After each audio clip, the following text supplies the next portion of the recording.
Jeremy and Chris from Society. Welcome to Tabby Hour. Hey, man. Thank you for having us. Yeah, absolutely. Thank you.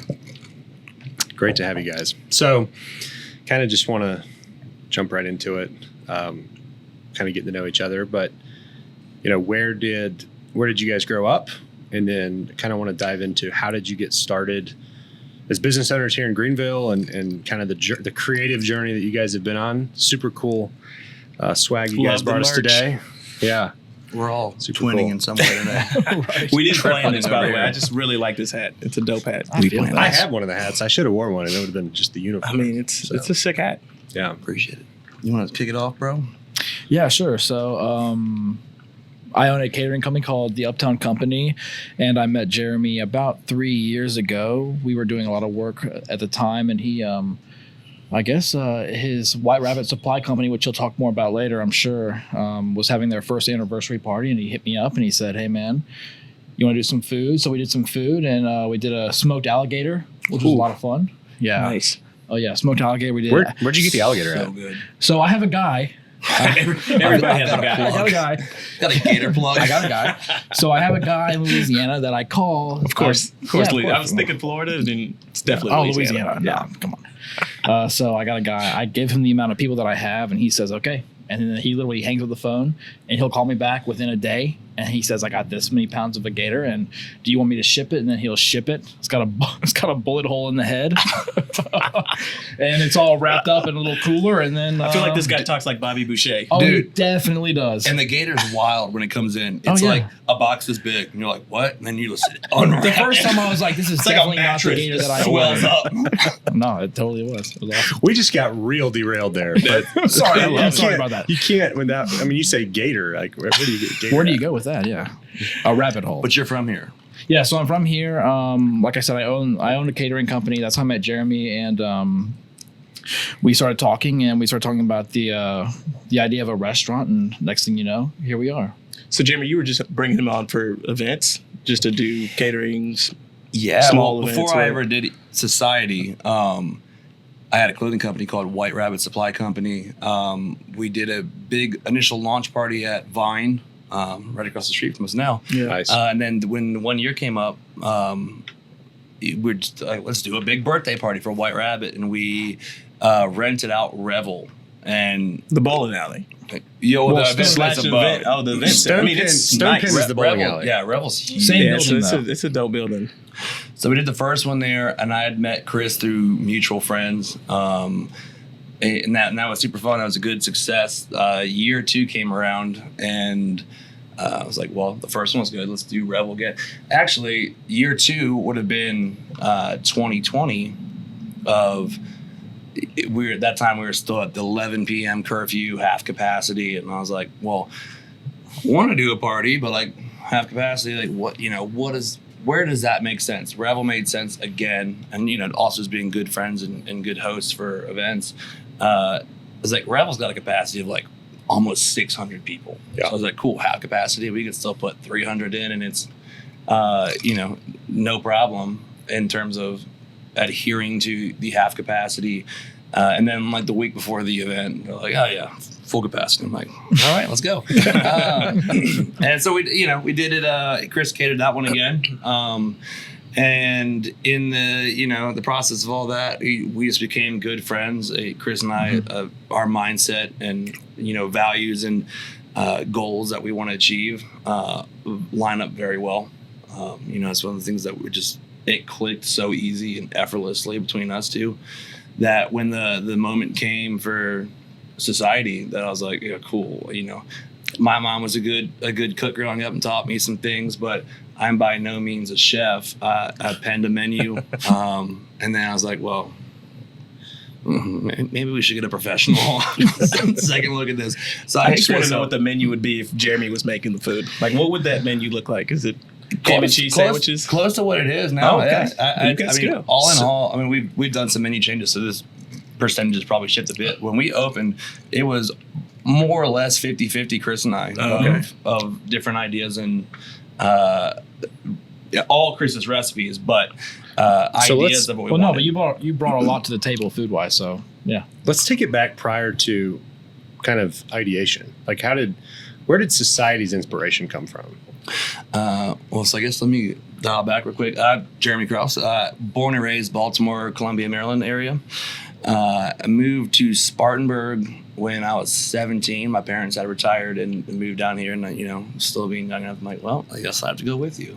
This is bullshit. Right at that age, and I ended up loving it. I did. And I was in Spartanburg for like 9 months, a year, and then I went to Atlanta and went to school for audio engineering and music production. Was down there for a few years. I got an internship with 2 different record producers down there, and that actually taught me a lot about marketing, promotion, just branding as a whole. One of the guys just happened to end up being way busier, and he had a studio out in Malibu, in Nashville, Atlanta. He was all over the place, but spent more time elsewhere than Atlanta. The other guy was going through some personal things in his life that he basically wasn't working. So I was like, I don't know what I'm going to do. So I'm going to come back to Greenville. Gringo's was just opening up in 2013. And, I was a broke intern. Yeah. So I was like, okay, well, I just got to make money, something. And so I started serving at Gringo's, eventually became a bartender there. One of the managing partner and the main owner had more or less disagreements about things and kind of split up. The managing partner actually is from Atlanta. He moved back to Atlanta with his wife. That's kind of a stressful thing, in that relationship of being apart. So they split. He left. They're looking for a GM. They interviewed 4 people total. And I was one of the 4. And I was the least qualified of the 4. I was 24 years old. And the rest of them have done, they have 8 years of management. And not me. It wasn't even close. I've never done food and bev. Really. Like I was a expo at Buffalo Wild Wings and that counts. Served some tables and then became a bartender. But I've never managed anything. Yeah. And for whatever reason, he chose me, and it worked out really well. To put that in perspective, Gringos was doing at the time $800K a year in sales. When I left and parted ways with them in July 2017, we were doing $2.3 million a year in sales. What did you learn during that process? Not to take shit from people. It's never being in a management position.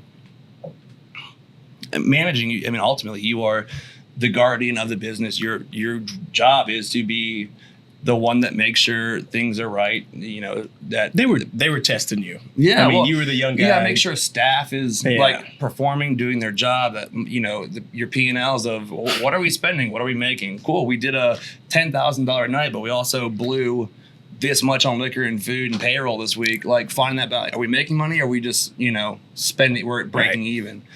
So that, that was what shaped a ton of my character, in addition to, doing the stuff with the producers down in Atlanta. They shaped my ability to navigate people and understand people and pull the best performance out of people. Like tracking vocals for a song is probably one of the most vulnerable, intimate things you could ever do. It's embarrassing as hell. You got these guys listening to you, every imperfection, whatever, and it's uncomfortable. It doesn't matter who you are. Yeah. And these guys, just watching them coach, and they knew they could read your personality, how you would respond to something versus me versus Chris, all the way down, and they would figure out your buttons of, oh, he responds better or she responds better to me poking the bear and talking, crap at you. This one is really sensitive and needs to be oh, that was so good, sweetie. They figured out how to coach and pull the best performance out of you ever. And that no person's the same in how that, they respond. I really didn't understand how engineers, how that relationship is with the artist. You just said it better than I've ever heard. So they're literally coaching talent. People who are obviously super talented to begin with, they're pulling out the greatness out of them. Oh yeah, that's pretty cool. When we were doing drums, guitars, bass, whatever, it's everyone and anyone could be in the room. As soon as vocals, it was all right, everybody get out, and then they looked at me you stay. It's like the kicker. You gotta learn this. You stay. You're the intern. You gotta learn this. But I carried that over into my management with restaurants and bars. I knew this staff member responded, better to coming at them this way if they weren't performing, or if they were performing, just praising them. You would get the better performance out of them, and how you individually talk to them. And so I learned a ton from that. And then my time at Gringos with Jacob, who was the owner at the time, they sold it after I had left. He taught me a ton about just food and bev business. He taught me how to bartend. Like, Right. you know, he was my dad, so to speak, into food and bev. What's the difference in mindset when you own it versus when you're managing it? Well, anything, I guess, when you got skin in the game, it's always going to mean more to you because of a bottom line. Gringos was cool. Gringos was Jacob's idea. Like, that's his concept. There was other partners involved, but that was Jacob's. Jacob brought tacos and tequila to Greenville, South Carolina, 100%. Like, Gringos was the first. Then there's, a few along the way that kind of the same idea popped up and are still thriving and very successful and do a great job.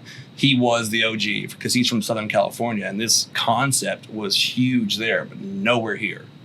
And he had moved from LA to Atlanta, came up to Greenville and done it. He did Blueberry Frog. That's right. Got a lot of his money to leverage Gringos.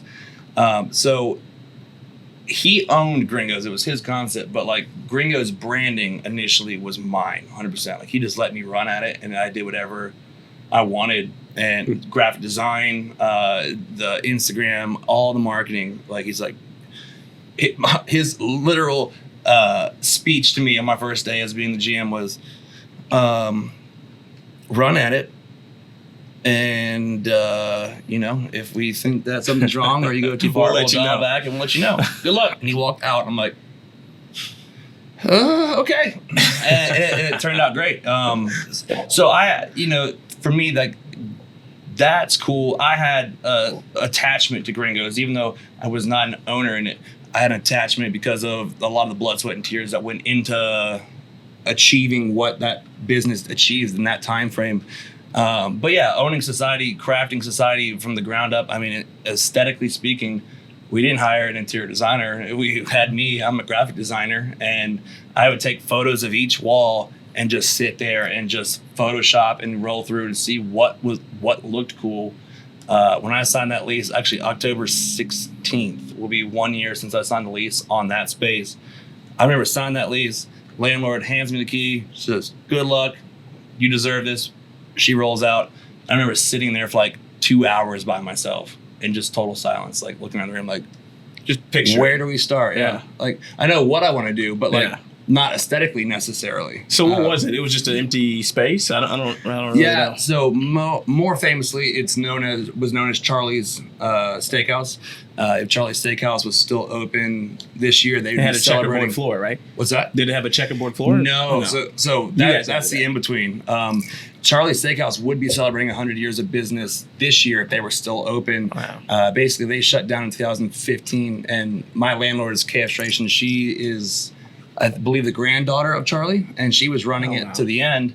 And she basically just like, I'm getting to the point that I don't want to do this anymore. I'm getting older. I want to spend time with my grandchildren.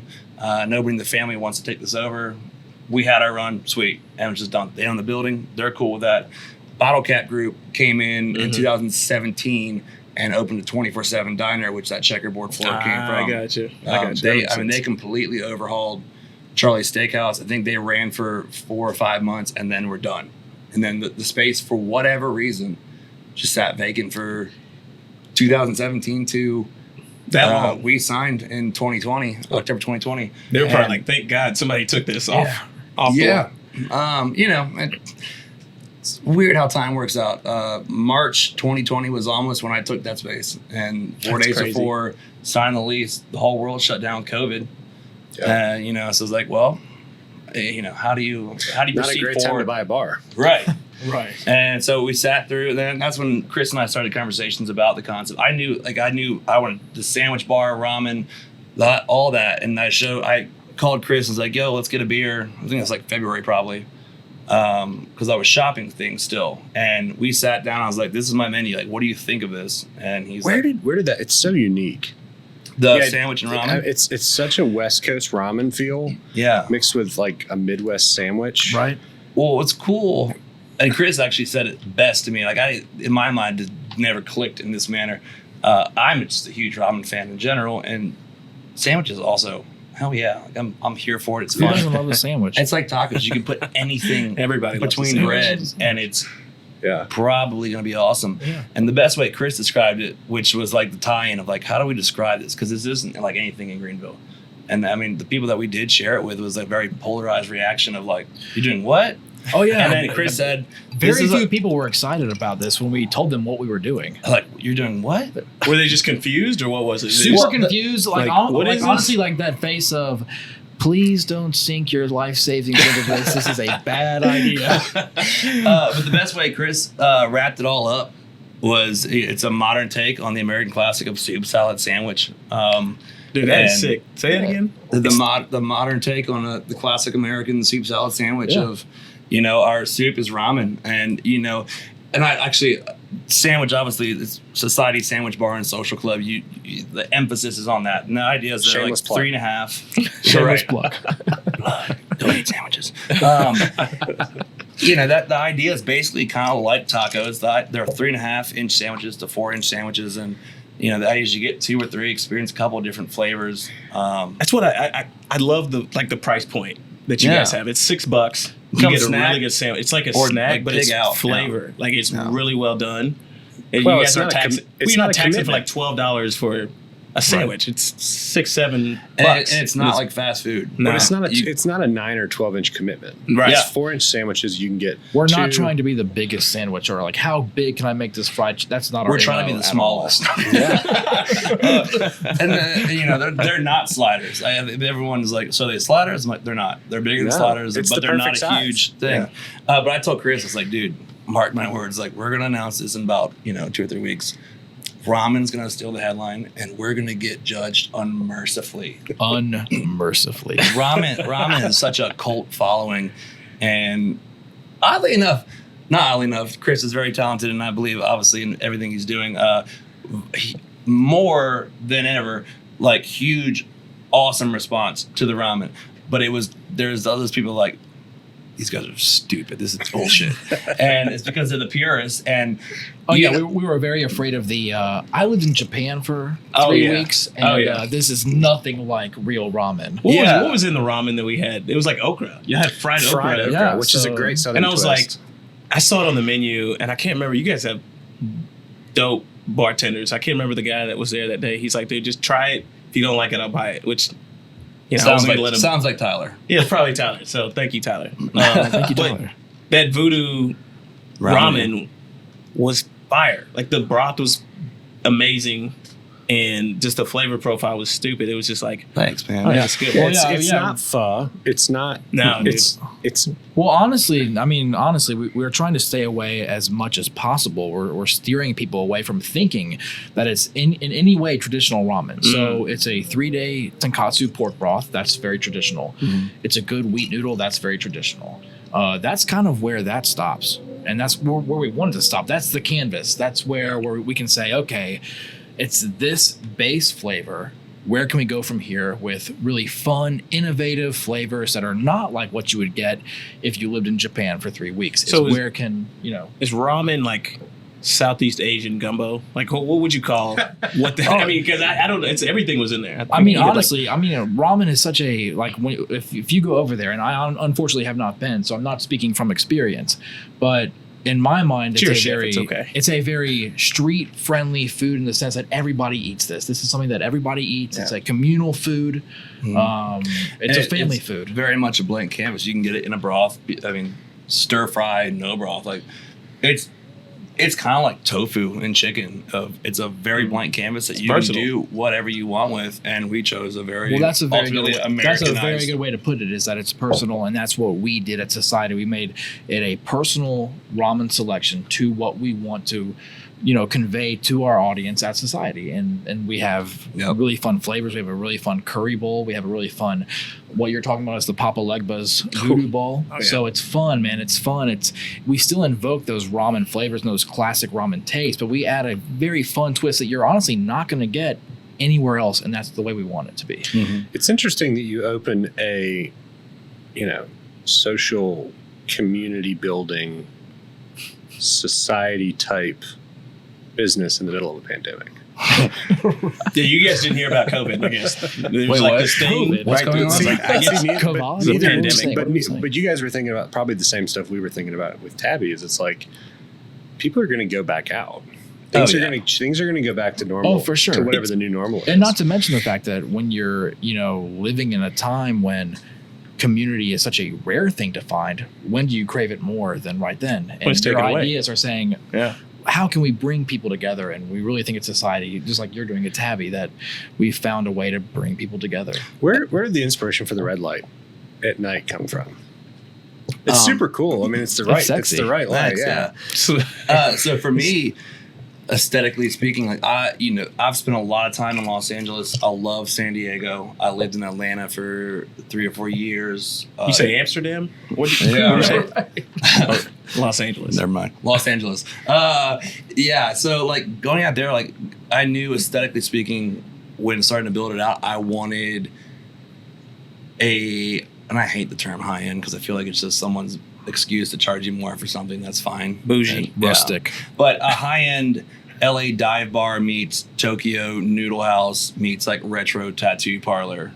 And I think that even comes through in the branding and in the characters we've created artistically between myself and a good buddy from Mexico named Moises Cordova. Him and I collaborated on a ton of different pieces, and we developed these fun characters, and it just all kind of meshed together of West Coast all the way out to Tokyo. And the beauty of society is society is more or less the mother umbrella of all cultures, multiple cultures, religions, sexualities, political views, whatever it is. We all make up a society, and that's dope. It's cool that you're pulling all these different life forms and views and all that together to have just a good time, and under one roof, and we're all one family, and whatever other cliche you could say about that. But that was where the name Society came from. It is the mother umbrella of all cultures, which is cool. With doing the ramen,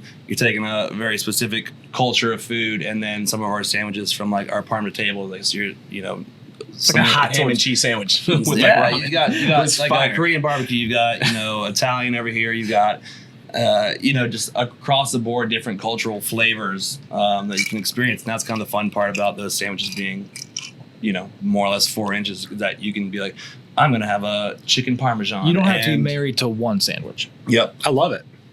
Yeah, I love it. Yeah. Chris, what's your background?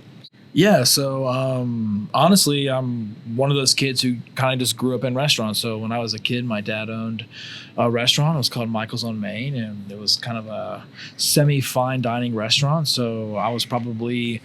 What is semi-fine dining? So it was white tablecloth, but I would say things like it was still relatively home style in the sense that it was the plating was not necessarily the primary focus of how that dish was composed. So anyway, grew up in I was probably 10 or 11, dish pit kid. My dad's like, we need somebody to do dishes. Still is. My other dad, Jeremy, still puts me in the dish pits. Bill's character. Sure. Well, that was one of the funny things with Josh Beebe from Barley's last week is, he's like, well, my first job was washing dishes. Always. Like, wasn't that where it starts? For every great story of anybody that's successful has that equivalent, whether they're washing cars or washing dishes or, shining shoes, whatever you're doing.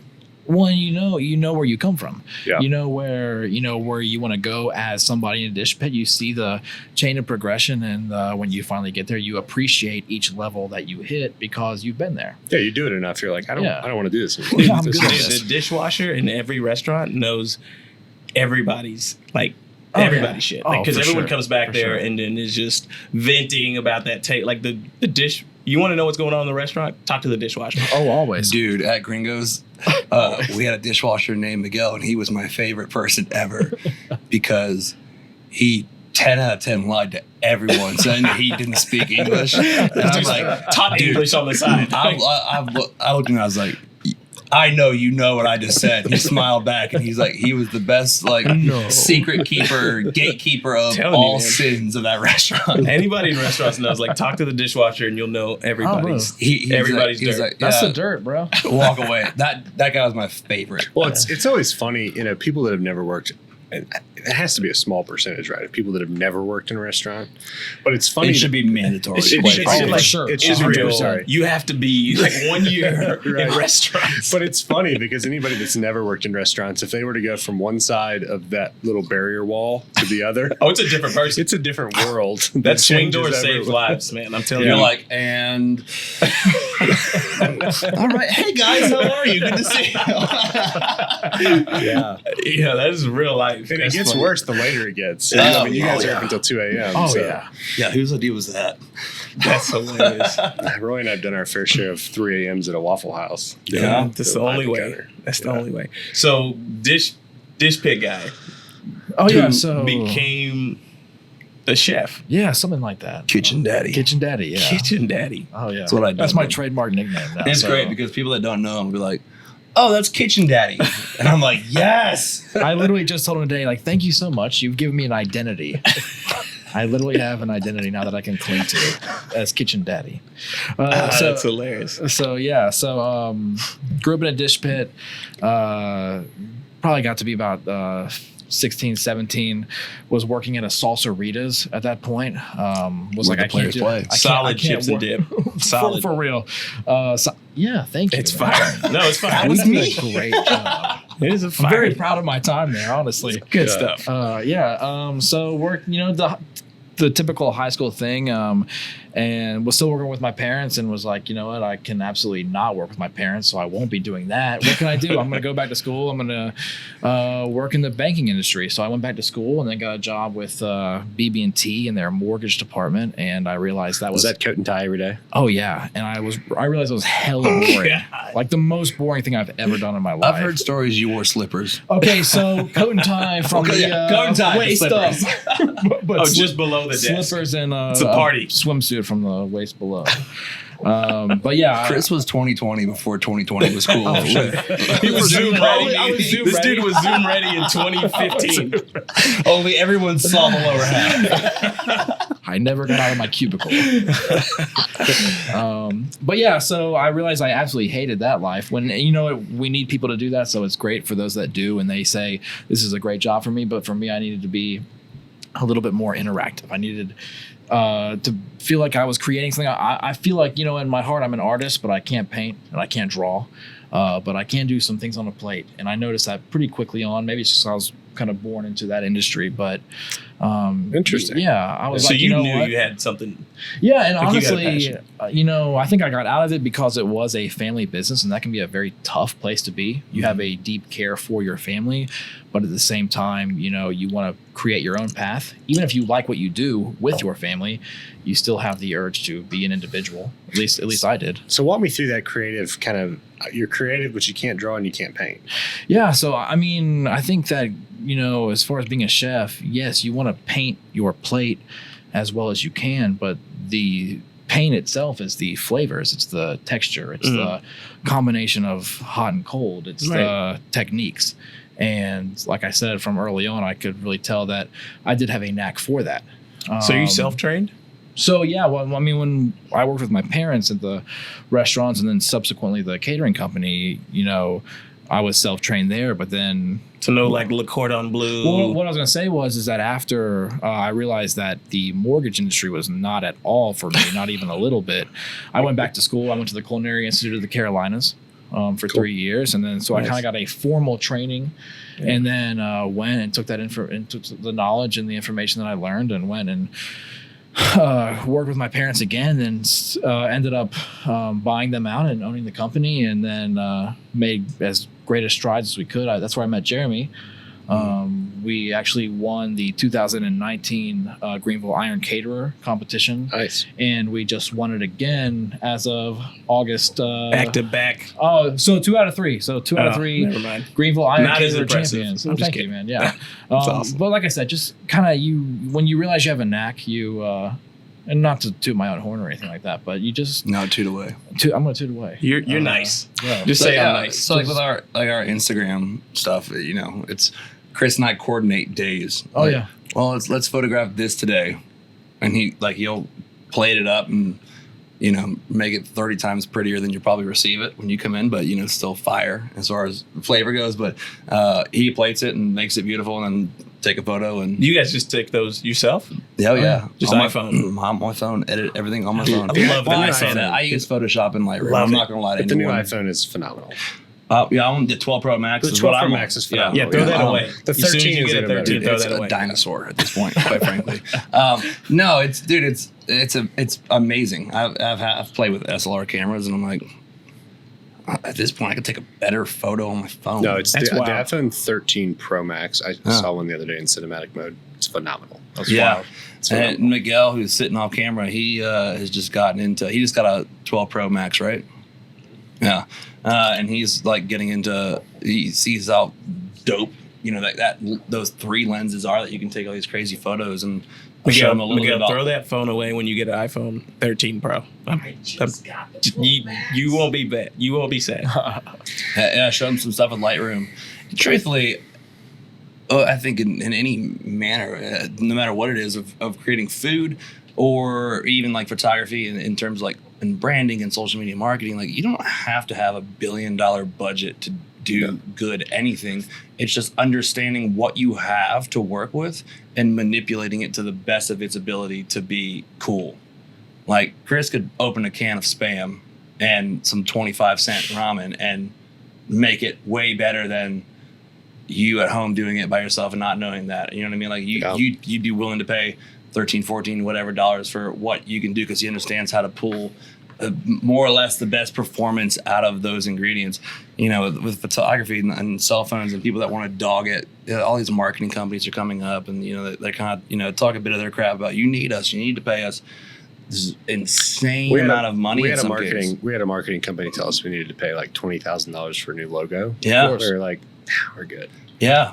We'll figure it out. It's with the iPhone, it's beautiful. They already put all the technology there. You just got to understand shadows and highlights and manipulate that, and you can take the most bomb ass photo in the world. And that's the beauty where we are in 2021, almost 2022. Holy crap!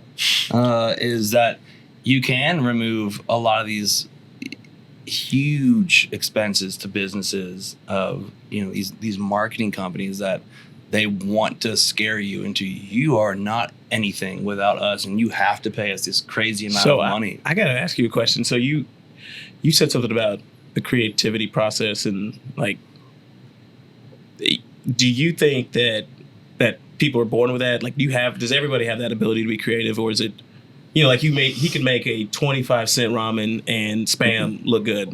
Like I could. I don't think I can, but maybe I can. Yes and no. I think anyone's capable of being taught something. Right. But then in some cases, there's just that raw X factor that is just It's the that next X factor. level. I think there's an eye that comes with it. Yeah. But I think that anything can be taught if somebody takes enough time to do it. Yeah. So kind of in the process for us is like I knew nothing about graphic design, nothing about web design, nothing about app development or app design. And we just kind of set out and said, we're going to figure it out. Yep. We didn't know how to make a podcast 4 weeks ago. And there's something that's really honest and pure that comes out of that, I think, too. But I also think There's an authenticity to it, right? Because it's like I'm not, we're pretty honest. Like we don't know everything. One of my about favorite everything. examples of that is Rick Rubin as a producer. Love Rick Rubin. Doesn't know how to play a guitar, doesn't know how to play piano, doesn't know how to play bass, doesn't know how to play drums. But he's got the ear, the eye for he knows what's good and he knows how to that's pull. wild. And that's what's the difference between, being somebody who can be taught something and having that natural ability. It's that innovation. It's that, that's the level. Once you taste it, like once you either you get an idea or you get an eye for something or you get a taste of something or whatever the field that you're in is, once you get that kind of taste and the passion for the creative process, you crave it. Mm-hmm. Oh yeah. From there forward. You crave being good at something. Yeah. and you know you're good at something. So how far can I take this? How good But it just can becomes I be? fun. I think yeah, that's that when you is know fun. when you know it's natural. Yeah. When you start doing it, like, okay, I'm pretty good at this, or I learned how to be pretty good at this. But then when you're like, I get off on doing this. Yeah. That is Oh yeah, it's that's a good that feeling. X factor that hits that I think is honestly untouchable, no matter what level of money you throw at education or whatever. Is that person that, like, that's their heart? You can never take that away from them or top them in that. So what's next for you guys here in Greenville? I know there's something up the sleeve. What's next? Yeah, that's kind of. I mean, we're top secret. 4.5 months in, and we're opening Society 2 down the street. No, I'm kidding. I was about to spill the beans. I was like, Society 2. Everyone's like, when's number 2? And that's something I know all of us would very much love. We've got such a cool crew, and So it would be Society number 2, not some other spinoff of something. not necessarily. Not necessarily. Yeah, I think you guys Society could do it. would be an easy. If we did a Society 2, it would not. I be almost Greenville. challenge you guys not to do that. You're too creative. Yeah, Well, honestly, To do if that. we did it, it would not be here. yeah. Yeah. If we did a Society Charleston. 2, It would not be Charleston, here. Savannah, Yeah. St. Charlotte. Petersburg, Florida School, like. Need one in Charleston for Yeah. sure. Like We'd want to go somewhere like that. I think Chris and I. And that being said, outside of Chris, my business partner Scott Woods, who owns City Tavern, and then Colin and Miguel are my 2 front of house managers that also have a very huge input into Absolutely. day-to-day operations and things that we're carrying as far as liquors and beer and whatever else along the way. I think all of us are. Society 2 is a cool idea, and we'd love to do it somewhere else. But if we were going to do Greenville, we don't care about doing we've got 30 stores in Greenville. Mm-hmm. Like, just have one. that's cool. We have Yeah, one, do one one that that's is really really good. cool, and it's like the little. We're a 3,600 square foot building that can house 99 people legally at this moment. I need that At a rooftop time, though. I'm a roof. dude. They call me we're- Rooftop Roy for a reason. We were on Economics rooftop, and we were like grabbing some drinks. We're looking down, like, we could do a rooftop. And so that's not being ruled out by any means, but I love it's a cool to be rooftop. like the little. Is there access to your room? I probably shouldn't say this on recording, but we're going to. Yes, there is, and it's Do in not the tell them where. and it's in the first stall of the bathroom upstairs, and it requires some hardcore parkour to get onto the roof. Love it. You have to be an acrobat or a gymnast to get on the roof, but Yeah. you can get on the roof. It's steep. Never before released. That's fun. But we definitely, I think, I would love.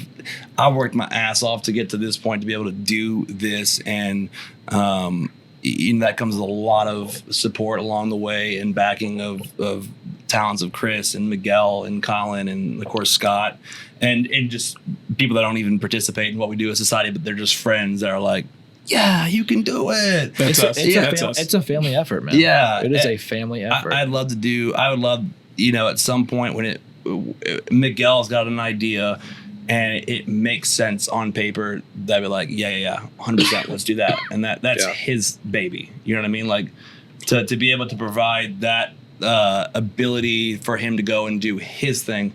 I love that and thrive that. And same for Colin, if he That has must something. pace forward it pays forward the creativity, right? Like, Oh, yeah. hey, you now have an outlet within my organization to go do what you. Yep. That creates the most ownership Mhm. for your staff. So to go back to your initial question Yeah. of what's the difference in managing, as far as your heart in it, Miguel's one of my best friends. Colin's one of my best friends. Their heart's in it because the friendship there, but it'll never hit as hard and as special until it's their thing. Right. And I love that, and I can't Well, wait for even- that day. well, That's so going to be special to me. You're that it's their creating thing. you're creating the 2 part of that. One is I want to do this because Jeremy's one of my closest friends, but also he's giving me the freedom to do my own creative thing, Mhm. which is giving them it's the trust outlet. too. I mean, Dude, that's a friendly that's trust. And Well, then- and it's of dope course- that you can like return the favor, right? Because Yeah. someone gave you a chance, Oh yeah. right? So you had that opportunity at Gringos, or even before, Mm-hmm. to like somebody said, "Yeah, you look competent. Like, why don't you go run it?"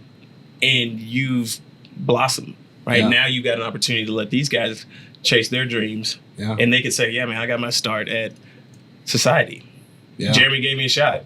I don't know why, but he gave me a shot, and now I'm doing my own thing. And the biggest, I mean, props to anyone in all of it would be Scott Woods. Scott and I knew of each other through industry. Scott owned City Tavern. We knew of each other when I was at Gringos. We never really met, and then we just I had a friend unfortunately take his life. Actually, yesterday would have been 4 years. We did a wake. Sorry to hear that. For thank you for Nick at Gringos.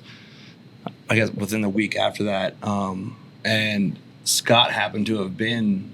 Because I guess I'm give some backstory to that. Nick was a liquor rep in town, so he was very involved in food and bev. He was Malibu. He was Malibro Nick, and so everyone knew him. So we did this wake for him to celebrate his life and honor him at Gringos at the time. And I was actually at this point I had quit from Gringos, but Jacob, I messaged him. I was like, "Yo," he's like, "Of course, 100%. Y'all can do that without a doubt." So I bumped into Scott. We've never, at this point, never shook hands, never even, met in person, but we knew of each other. Right. He stopped me in the back of Gringos, and he's like, "Hey, I'm Scott Woods. I own City Tavern. I know, we've never had a chance to actually meet until this moment. Condolences, with a friend." And of course, Scott knew Nick well as well with being City Tavern. He's like, "We're going to get you a bar." And that's the kind of the initial conversation with Scott. This thing started with you deserve to get a bar. Legacy bar. Yeah. And that's truthfully, we actually looked at the space where Hoppin' is now. Yeah. And it was a different property owner at the time. They owned the whole complex. The gentleman that owns Urban Wren, which is one of my favorite restaurants in Urban downtown. Wren is fire. It's so good. Everything they do is great. The gentleman that owns Urban Wren ended up buying, to my knowledge, the entire complex.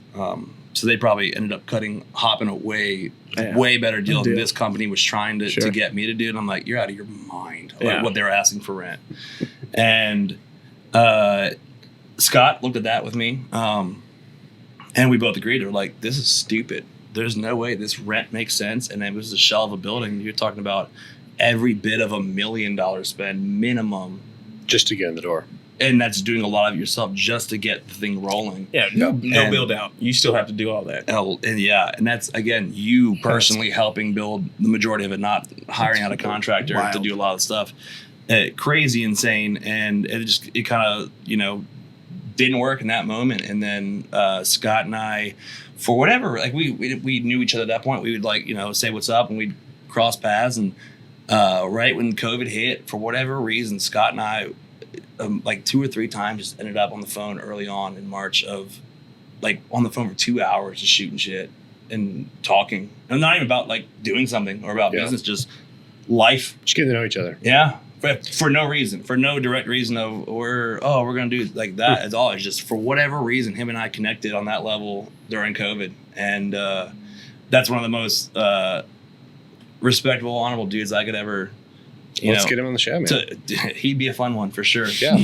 Let's get you and him to come back. I love that. He 100%. I won't disclose all the information on what exactly, but he owns this whole building, more or less. He made sure that he took out enough money that his staff was not going to know a day of a car not being paid or a mortgage not being paid or his staff's children not feeding them out. I think COVID brought out the best and the worst. And guys And it brought out the best in people like Scott, who did more than just the bare minimum, right? Not just hey, you can work and pick up a couple shifts, but I'm going to make sure you're good. Yep. And your family's good. Depending which way this lands with unemployment, how long that takes to come into effect. You're talking about an entire country more or less unemployed. He's like, my people aren't going to know a day of not, That's really cool. Bro, the restaurant industry stepped up. I think it was kind of the wildest thing to see it during COVID. Just the amount of innovation, the amount of people who were just for sure. Knocking doors down of their neighbors. Maybe the competitor across the street is now a friend, right? Because now you need each other, right? Yeah. So partnering on, whether it's events or you're doing, you just kind of create together because you're in the exact same position as they are. Yep. So all the competition that was there in 2019, nobody gave a shit in 2020 because you're just trying to make, stay afloat and keep each other afloat. And that definitely brought out more sense of community. And downtown Greenville, truthfully, the bar scene is pretty friendly with each other. It's the greatest. It's the greatest I've ever seen. So it's like what you guys are doing with Tabbi, of that connection of, you can interact with someone here in the same breath. Like, our friends like, okay, I don't expect anyone to sit in my bar for 8 hours and that's their one stop. They drew a hard line. We're not going anywhere but society tonight. If you do, sweet, I appreciate that. But like, what's good? What's next? Like, what's next? I'm like, cool. What are you looking for? You're looking for girls, looking for guys, looking for something quiet and intimate. Are you looking for, like, you want to turn up, like, go see our friends on the rocks, go see City Tavern, go see Sharky's, go, that's dope. So that became kind of the genesis for us of the social piece of Tabbi. Not only the ability to communicate with people close to you, but how do I truly know, like, what the vibe is in a place? So I'm going out with my buddies, I'm going downtown, I'm going out with my, fiance, headed out to dinner. What's currently happening in that establishment right now? How many people are there? What friends do I have that are there or close by? Yep. And then what content is being created?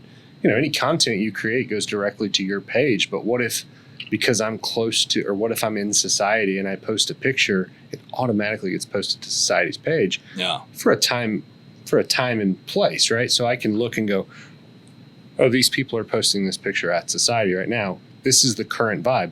Yelp reviews only tell me historical information. Mm-hmm. Right. Google reviews tell me historical information that could have happened 4 months ago, 6 months ago. Yeah, bro, I don't need to know that your steak 3 months ago was awesome.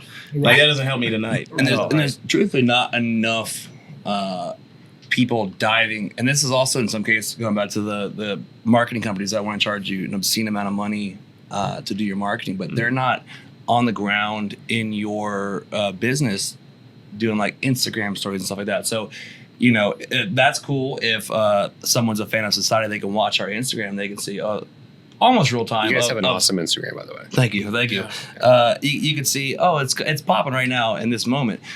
But you'd have to, like, know us, and you'd have to already be following us and actively, like, okay, what's Sharky's look like? What's Ink and Ivy? What's Ray's? What's Society?